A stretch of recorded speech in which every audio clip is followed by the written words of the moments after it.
السلام علیکم ورحمۃ اللہ وبرکاتہ نحمدہ ونصلی علی رسولہ الکریم اما بعد اعوذ باللہ من الشیطان الرجیم بسم اللہ الرحمن الرحیم رب اشرح لی صدری ویسر لی امری واحلل عقدۃ من لسانی یفقہوا قولی رب زدنی علما رب زدنی علما رب زدنا علما اللہم فقہنا فی الدین رب یسر ولا تعسر وتمم بالخیر رب ارحمہما کما ربیانی صغیرا۔ آج ہم سورۃ الاعراف کی آیت نمبر 146 سے پڑھیں گے انشاءاللہ۔ بسم اللہ الرحمن الرحیم۔ سأصرف ان قریب میں پھیر دوں گا ان آیاتی الذین اپنی آیتوں سے ان لوگوں کو جو یتکبرون تکبر کرتے ہیں فی الارض زمین میں بغیر الحق ناحق وَإِن یروا اور اگر وہ دیکھ لیں کل آیات ہر نشانی لا یؤمنوا تو بھی نہ وہ ایمان لائیں گے بہا ان کے ساتھ وَإِن یروا اور اگر وہ دیکھ لیں سبیل الرشد راہ ہدایت لا یتخذوہ تو نہ بنائیں گے اسے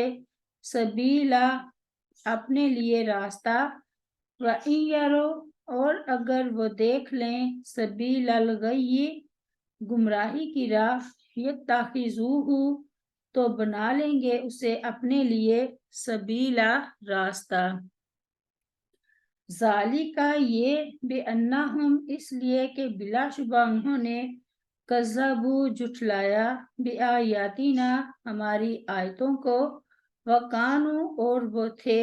عنہا ان سے غافلین غافل۔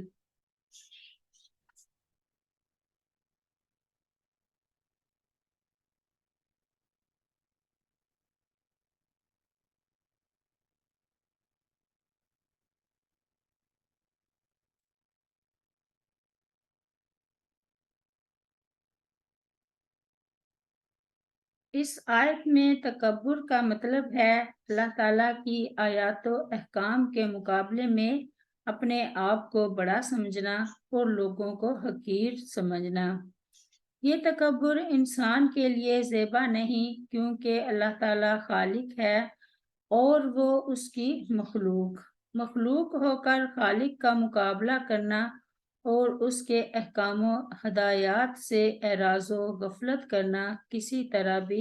جائز نہیں ہے۔ اسی لیے تکبر اللہ تعالیٰ کو سخت ناپسند ہے۔ اس آیت میں تکبر کا نتیجہ بتایا گیا ہے کہ اللہ تعالیٰ انہیں آیات الہی سے دور رکھتا ہے اور پھر وہ اتنے دور ہو جاتے ہیں کہ کسی طرح کی بھی نشانی انہیں حق کی طرف لانے میں کامیاب نہیں ہوتی۔ جیسا کہ اللہ تعالیٰ نے قرآن کریم میں ارشاد فرمایا ان الذین حقت علیہم کلمات ربک لا یؤمنون ولو جاءتہم کل آیات حتی یروا العذاب العلیم۔ سورہ یونس میں جن پر تیرے رب کی بات ثابت ہو گئی وہ ایمان نہیں لائیں گے چاہے ان کے پاس ہر طرح کی نشانی آ جائے حتیٰ کہ وہ دردناک عذاب دیکھ لیں۔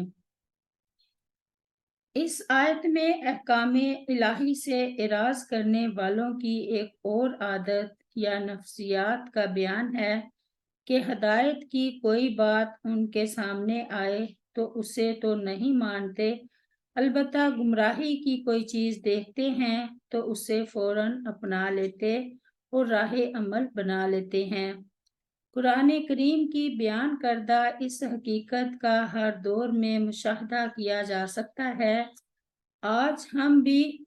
ہر جگہ اور ہر معاشرے میں حتیٰ کہ مسلمان معاشروں کی بھی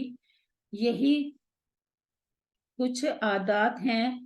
اور ان میں بھی ہم یہی کچھ دیکھ رہے ہیں کہ نیکی منہ چھپائے پھر رہی ہے اور بدی کو ہر کوئی لپک لپک کر اختیار کر رہا ہے۔ یہ اس بات کا سبب بتلایا جا رہا ہے کہ لوگ نیکی کے مقابلے میں بدی کو اور حق کے مقابلے میں باطل کو کیوں زیادہ اختیار کرتے ہیں۔ یہ سبب ہے آیات الہی کی تکذیب اور ان سے غفلت و اعراض کا۔ یہ ہر معاشرے میں عام ہے۔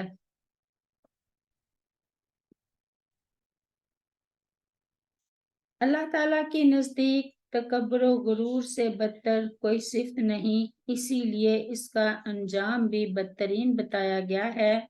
کہ اللہ تعالیٰ متکبر کے دل کی روشنی چھین لیتا ہے۔ وہ تمام دلائل و براہین دیکھنے کے باوجود اللہ تعالیٰ کی کبریائی اور اس کی عظمت پر ایمان نہیں لاتا، اس کی شریعت پر عمل پیرا نہیں ہوتا۔ حق کا راستہ روز روشن کی طرح واضح ہونے کے باوجود اسے اختیار نہیں کرتا اور ہر گمراہی کی طرف تیزی کے ساتھ لپکتا ہے۔ سَأَصْرِفُ عَنْ آیَاتِیَ الَّذِینَ یَتَکَبَّرُونَ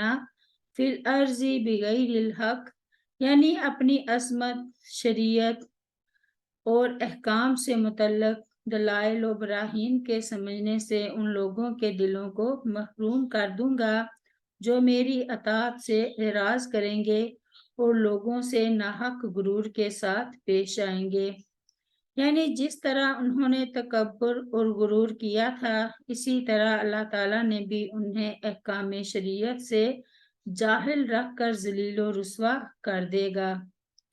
اللہ تعالیٰ نے قرآن کریم میں ارشاد فرمایا، وَنُقَلِّبُ أَفْئِدَتَهُمْ وَأَبْصَارَهُمْ كَمَا لَمْ يُؤْمِنُوا بِهِ أَوَّلَ مَرَّةٍ، سورہ الانعام میں، اور ہم ان کے دلوں اور ان کی آنکھوں کو پھیر دیں گے جیسے وہ اس پر پہلی بار ایمان نہیں لائے، اور انہیں چھوڑ دیں گے اپنی سرکشی میں بھٹکتے پھریں گے۔ ارشاد باری تعالیٰ ہے، فَلَمَّا زَاغُوا أَزَاغَ اللَّهُ قُلُوبَهُمْ، سورۃ الصف میں، پھر جب وہ ٹیڑھے ہو گئے تو اللہ تعالیٰ نے ان کے دل ٹیڑھے کر دیے۔ سیدنا عبداللہ بن مسعود رضی اللہ عنہ بیان کرتے ہیں کہ رسول اللہ صلی اللہ علیہ وسلم نے فرمایا، تکبر یہ ہے کہ آدمی حق کو تسلیم نہ کرے اور لوگوں کو حقیر سمجھے۔ مسلم کتاب کی روایت ہے، وَإِن يَرَوْا كُلَّ آیَاتٍ لَا يُؤْمِنُوا بِهَا، ارشاد باری تعالیٰ ہے، إِنَّ الَّذِینَ حَقَّتْ عَلَیہم کلمات ربک لا یؤمنون وَلَوْ جَاءَتْهُمْ كُلُّ آیَاتٍ حَتَّى يَرَوْا الْعَذَابَ الْأَلِیمَ، سورہ یونس میں،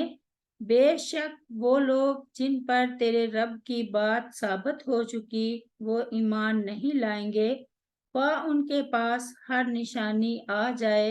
جہاں تک کہ دردناک عذاب دیکھ لیں۔ وَإِن يَرَوْا سَبِيلَ الرُّشْدِ لَا يَتَّخِذُوهُ سَبِيلًا، یعنی اگر ان کے لیے راستی اور نجات کا راستہ ظاہر بھی ہو جائے تو یہ اسے اختیار نہیں کریں گے، اور اگر ان کے لیے ہلاکت و ضلالت کا راستہ ظاہر ہو جائے تو اسے یہ اختیار کر لیں گے۔ ارشاد باری تعالیٰ ہے، تِلْکَ الدَّارُ الْآخِرَةُ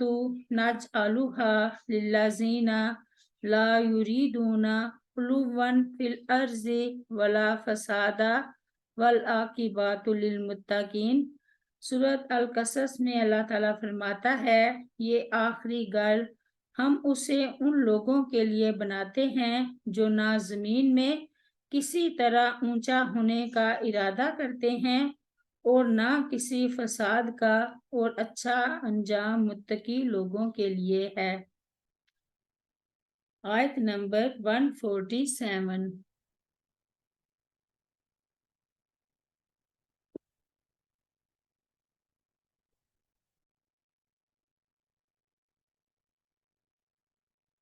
والذین، اور وہ لوگ جنہوں نے کذبوا جھٹلایا، بآیاتنا ہماری آیتوں کو، وَلِقَاءِ الْآخِرَةِ اور آخرت کی ملاقات کو حَبِطَتْ برباد ہو گئے اعمالُہم ان کے عمل حل یجزون نہیں وہ بدلہ دیے جائیں گے الا مگر ما ان کاموں کا جو کانو تھے وہ یعملون عمل کرتے۔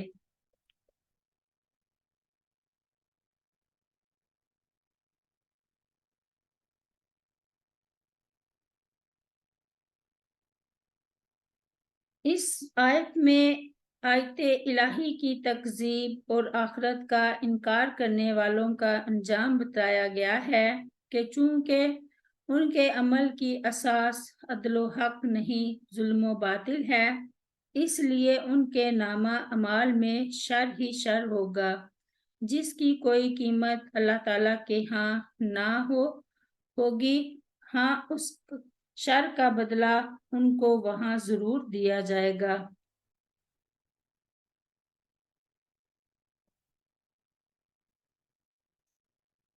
متکبر انسان اللہ تعالیٰ کی آیات کو جھٹلاتا ہے ان میں غور و فکر نہیں کرتا اور جو کوئی اللہ تعالیٰ کی آیتوں اور قیامت کے دن کو جھٹلائے گا اور اسی پر قائم رہے گا یہاں تک کہ اسے اسی حالت میں موت آ جائے تو روز قیامت اس کے کفر و معاصی کی وجہ سے اس کے سارے اعمال ضائع ہو جائیں گے۔ سیدنا انس بن مالک رضی اللہ عنہ بیان کرتے ہیں